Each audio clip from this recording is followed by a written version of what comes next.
This was supposed to be a simple spare rib video where we get some St. Louis cut ribs and rib tips, but I made a mistake that changed the whole cook and the day really didn't go as I had expected.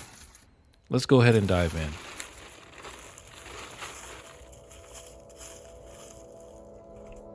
Like any other day on the mill scale, I start out at the wood pile, trying to see if there's any wood that I want to get that might be different or add a little bit different flavor than what I have already down by the smoker. We start off by just getting the ribs and taking a look at what we have, making sure they're cleaned up. I want to cut off this bone at the top here. Doesn't really help us out in our cooking process, so we'll knock that out.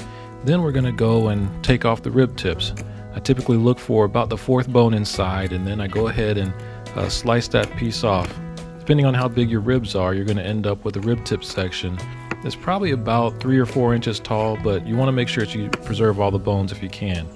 Next step, we're just going to clean up these ribs a little bit, make sure that you have some space on the end where the ribs aren't just going to burn up on the edge, but you have a lot of really good cookable ingredients here.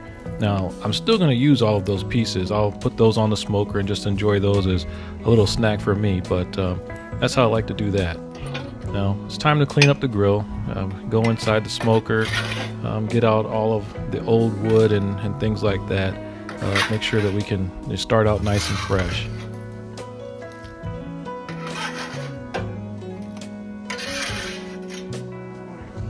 So today what I was going to try and do was lay down a little bit of lump charcoal inside the smoker and then put some freshly lit coals on top of that. I'm still trying to perfect my fire starting game, so I'm just trying to figure out the right way to get this thing going warm and hot as quickly as I possibly can without it just puttering out on me and taking a really long time. So we just go through our normal fire starting process by putting coals on the chimney. And then once those are hot and ready to go, it takes about 25 minutes, I'm going to go ahead and dump those in. As a suggestion of one of the viewers, I use my shorter charcoal chimney this time. That way I'll be able to get my whole hand in there and not really run into a lot of the danger problems that I've had before with trying to fit both my hand and the chimney inside at the same time.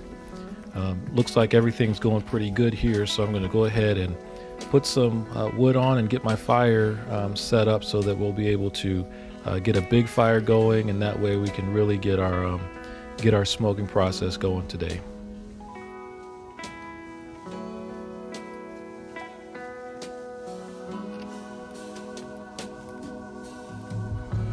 I view this as a success.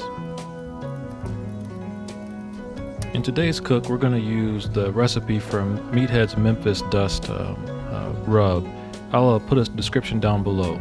But like always, I'm going to put mustard down as kind of a binder and then layer down some salt, since his rub doesn't really include salt in the description or in the recipe.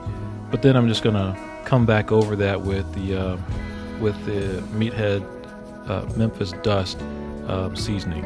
It's pretty good. I find it's a little bit on the sweet side, not a lot of spice to it at all. As a matter of fact, I mean, there might be just a touch of cayenne pepper, but it overall works really well on ribs. Just again, it's more of a sweeter type of rub, so if you are interested, I'd definitely give it a try. It's worthwhile.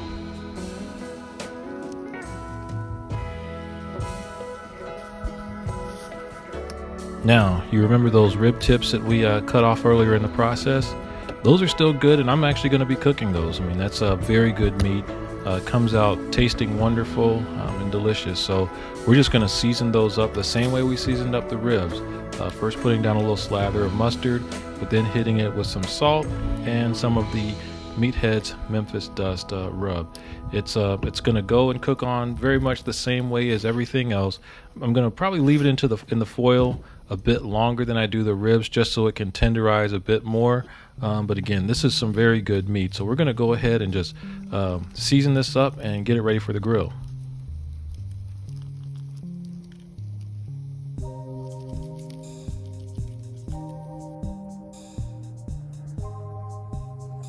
Once the smoker's happy, I'm going to go ahead and set these ribs and rib tips on the smoker.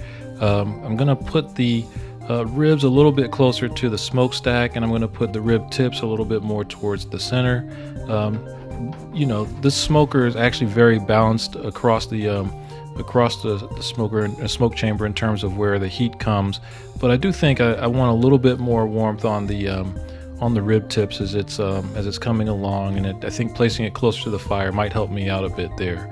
But once everything's ready to go ahead and get everything on the grill, and we'll be ready to cook.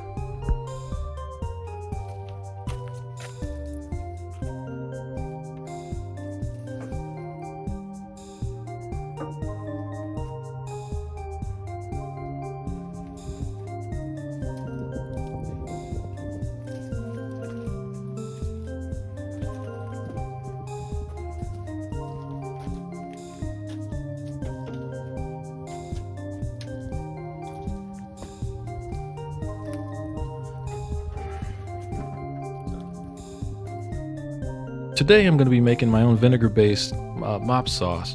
So we'll go ahead and get all the ingredients in the pot. Today, it uses a couple of cups of apple cider vinegar, half a cup of white vinegar, half a cup of apple juice, a quarter cup of dark brown sugar,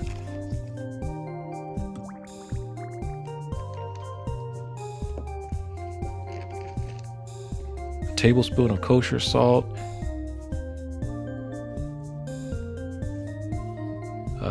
like half a tablespoon of black pepper, half a teaspoon of cayenne pepper, you can add more if you want, and half a teaspoon of sweet paprika.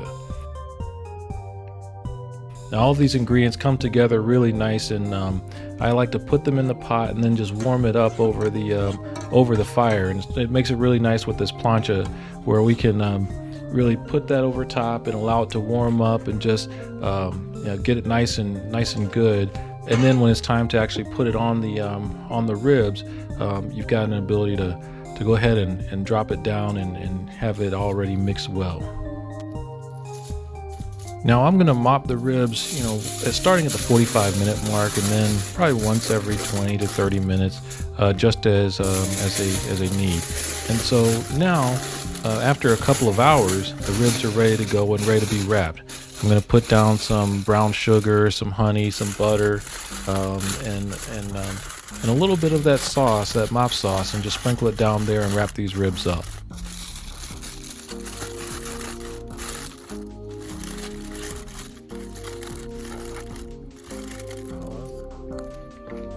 Back on the smoker they go.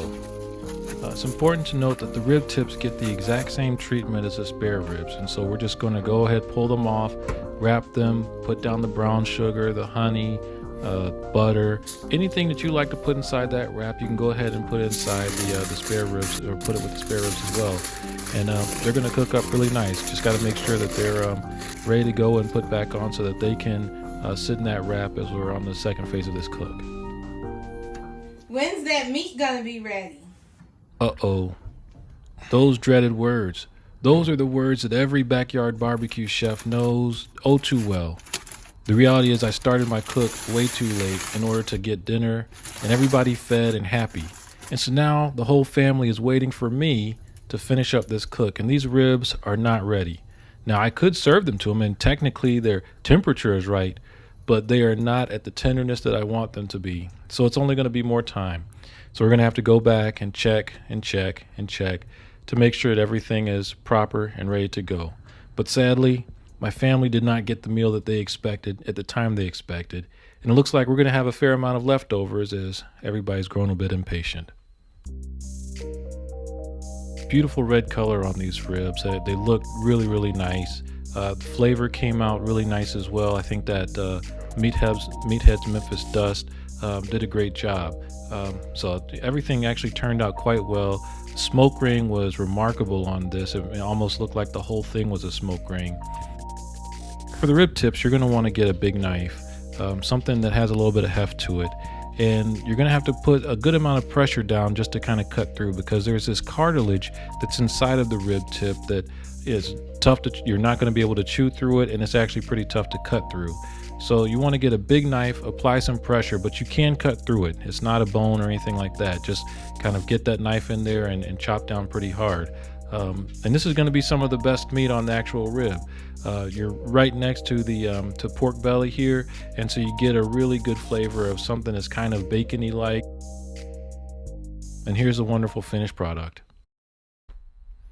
Let's see what other videos are out there.